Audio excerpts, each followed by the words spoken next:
আমি আজকে ডাল রান্না করব। ডাল আধা ঘন্টা ভিজিয়ে রাখছি, দেখছেন ডাল আধা ঘন্টা ভিজিয়ে রাখছি, পরে ডাল ফুলে উঠছে না। ডালের মধ্যে যে ময়লা হয়ে থাকে, ডাল রান্না করলে কালো হয়ে থাকে। তো ওই যে আমি ডালটা এটা ভিজিয়ে রাখছি, এত সুন্দর করে ধুতে ধুতে ডাল যখন সাদা পানি বের হবে তখন মনে করবেন ডালটা ধোয়া হয়েছে। তাই আপনাদের সাথে একটু শেয়ার করতেছি। দেখছেন ডাল আধা ঘন্টা ভিজিয়ে রাখার পরে দেখছেন ডাল ফুলে গেছে। এখন আমি কসলাই কসলাই ধুচ্ছি, ডালের মধ্যে অনেক ময়লা থাকে, এই জন্য অল্প ধোয়া হলে ডাল কালো হয়ে যায়, এই জন্য ভিজিয়ে রাখতে হবে বেশি করে। এই যে ডাল ধুইতে ধুইতে ধুইতে ধুইতে এই যে সাদা করে ফেলছি, তাহলে ডাল পরিষ্কার পানিতে ডাল কালো হবে না। তো এই যে ডাল আমি কসলায় ধুইতে ধুইতে ধুইতে ধুইতে এই যে সাদা করে ফেলছি, দেখতে পাচ্ছেন এই যে সাদা পানি পরিষ্কার পানি বের হচ্ছে। তাই ভাবলাম যে আপনাদের সাথে একটু শেয়ার করি। আর এই যে পানির মধ্যে ট্যাংরা মাছ বাঁচতেছে, হচ্ছে ট্যাংরা মাছ আর ডাল রান্না করবে খুব স্বাদ করে।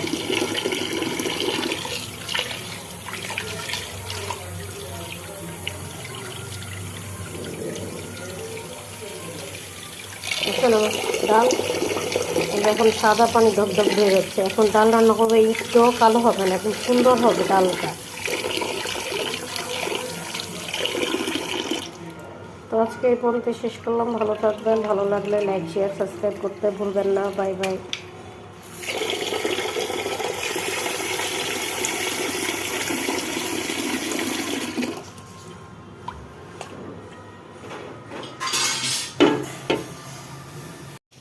তো কিছুক্ষণ আগে যে ডাল দিয়ে আপনাদেরকে দেখাচ্ছি, দেখছেন আমার ডালগুলো একদম এত সুন্দর কালার হয়েছে বলার বাইরে। এরকম ভিজিয়ে রেখে ভালো মতন কসলায় দিলে ডাল আর কালো হয় না। তো আজকে ডালটা এত খেতে খুব মজা হয়েছে, দেখছেন আমার ডালটা খুব মশলা। তো আমি যে ডাল বাগার দেওয়ার জন্য বেশি রসুন ছিলি নিয়ে থেতলাইয়া দিছি, এখন বাগার দেওয়ার জন্য প্রস্তুতি নিচ্ছি। আর মাছ রান্না করবো ট্যাংরা মাছ, জাতীয় মাছ আমাদের ট্যাংরা মাছ। ট্যাংরা মাছ দিয়ে পেঁয়াজ দিয়ে টমেটো দিয়ে সুন্দরভাবে ভুনা করবো। আর ভাত রান্না করে ফেলছি, তাই ভাবলাম যে আপনাদের সাথে একটু শেয়ার করি, আমার ভালোবাসাদের মানুষদের সাথে একটু শেয়ার করি। তো আমি কীভাবে আজকে রান্না করবো তাই আপনাদের সাথে একটু শেয়ার করবো। তো আপনারা আমাদের সব পাশে থাকেন, আর আমি আপনাদেরকে দেখাচ্ছি।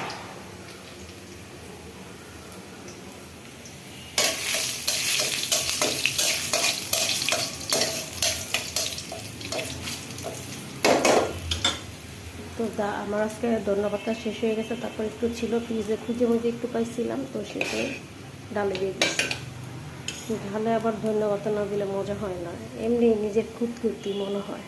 তো ওই যে ডাল বাগান দেওয়া শেষ, এখন হইলো মাছ ভাজার পালা। তো একটু লবণ দিয়ে দিয়ে আজকে কড়াইতে মাছ ভাজবো, তো একটু লবণ ছিটা দিয়ে দিলাম যেত মাছটা যেত লাগে। তো এক এক করে ট্যাংরা মাছগুলো দিয়ে দিব আমি। ট্যাংরা মাছের যে দাম, এই মাছটা খেতে অনেক মজা, কিন্তু অনেক দাম এই মাছটা।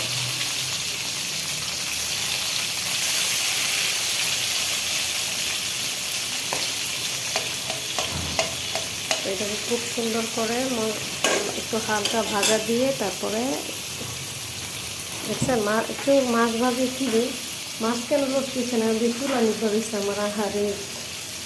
তাই চুলাটা ধরাইলাম, তো আমার কাছে থাকে। তো মাছটা ফুটতেছে, এত ভয় লাগতেছে, আমি অনেক দূরে দাঁড়ায় আসছি, দেখেন মাছটা ফাঁস করে ফুটতেছিল। মাছ ভাজলে ভুলেও কাছে যাবেন না। আমি একদম মাছ ভাজতে যে আমার পুরো মুখটুক পুরে একদম জিপটা একদম পুরো মুখটুক চোখে পড়তো মাছটা ছিপটা, এই জন্য এখন ভয় পাই। আর এই মাছটা পুরো কারণ আছে একটু তেল তেল ভরাতে, এই জন্য ফুটে বুঝছেন। ও মা ভয় পাচ্ছি। তো খুবই ভয়ে ভয়ে মাছ হচ্ছে উল্টাইতে পারছি, খুব মাছটা ছিটতেছে, একজন ভয় লাগতেছে মাছটা উঠাইতে পারতেছিলাম না। মাছটা না উঠাইলেও তো সমস্যা, বেশি ভালো হয়ে গেলে মাছটা মজা লাগবে না। তো অনেক কষ্টের মাঝে মাছটাও উল্টাইতে পারছি। যাই হোক, মাছ ভাজা শেষ করছে, হালকা ভাজা দিছি, বেশি কড়া দিই নেই, কড়া দিলে মজা লাগবে না। তো তেল গরম হয়েছে, ফ্রিজ দিয়ে দিব।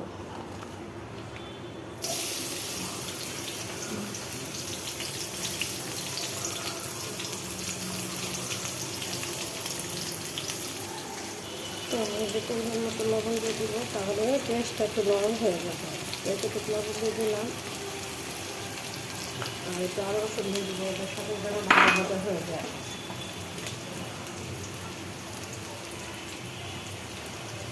আচ্ছা, সাদা রসুন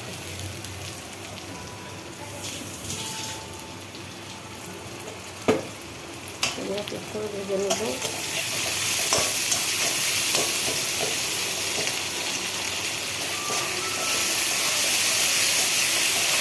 ভালো মতন ভাজা করে তারপরে এটা আমার ভাজা ভাজা হয়ে গেছে, আমি একটু পানি অ্যাড করবো। আর এই দিক দিয়ে কলে ঝক ভরে পানি ভরতেছি। দেখছেন আমার কি নতুন একটা সিস্টেম, এটা ধরে রাখা লাগবে না, গ্যাস এমনি করে দিয়ে তারপর কল ছেড়ে দিচ্ছে, এক একা পানি পড়বে।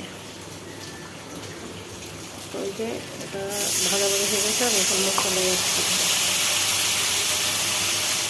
প্রথমে 1 চামচ হলুদ দিব আর একটু বাড়াই দিব।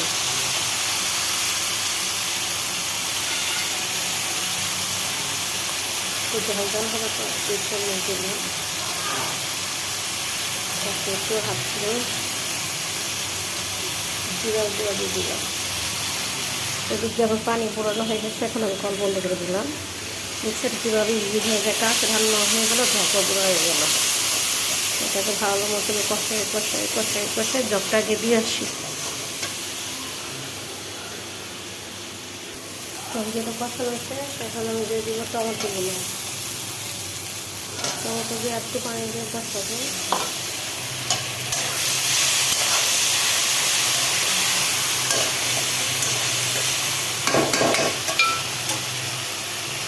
তো সরি, আমার যে কষানো শেষে পানি দিয়ে দিচ্ছি, দেখাইতে মনে ছিল না।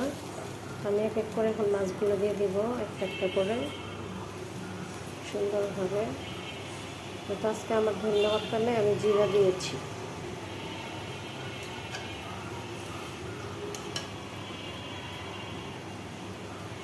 একটু মাখা মাখা ঝোল রাখবো, তাহলে মাছটা খেতে অনেক মজা হবে। আর এই মাছটা এমনি তো অনেক মজার মাছ।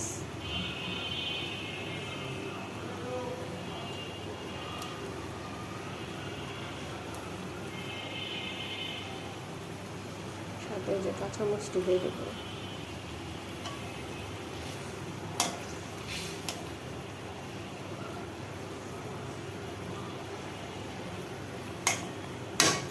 তো এখন হওয়ার পালা, আর একটু অপেক্ষা করেন, সাথে থাকেন প্লিজ।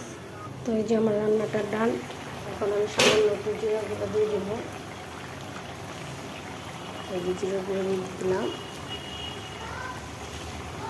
তো আজকে রান্নাটা কেমন হয়েছে কমেন্ট করে জানাবেন।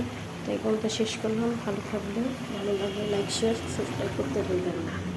আর সাথে আছে শিং মাছ দিয়ে কাঁচকলা, স্পেশাল ডাল, গরম ভাত, আর এই যে আমার ট্যাংরা মাছের তরকারি।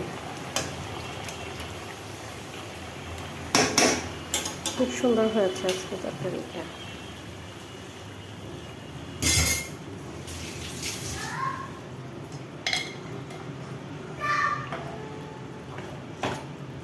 এখন রান্না করা শেষ, এখন হলো গুছানোর পালা। তো এই যে ধোয়া পাকলা করে ফেলছি, এখন এগুলো গুছাবো।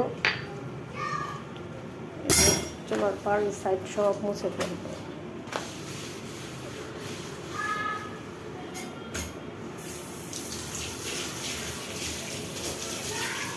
রান্না করলে তেল কাজটা মানে তেল চিটচিট চিটচিট হয়ে থাকে, রান্না করার আশেপাশে অনেক তেল ছিটে।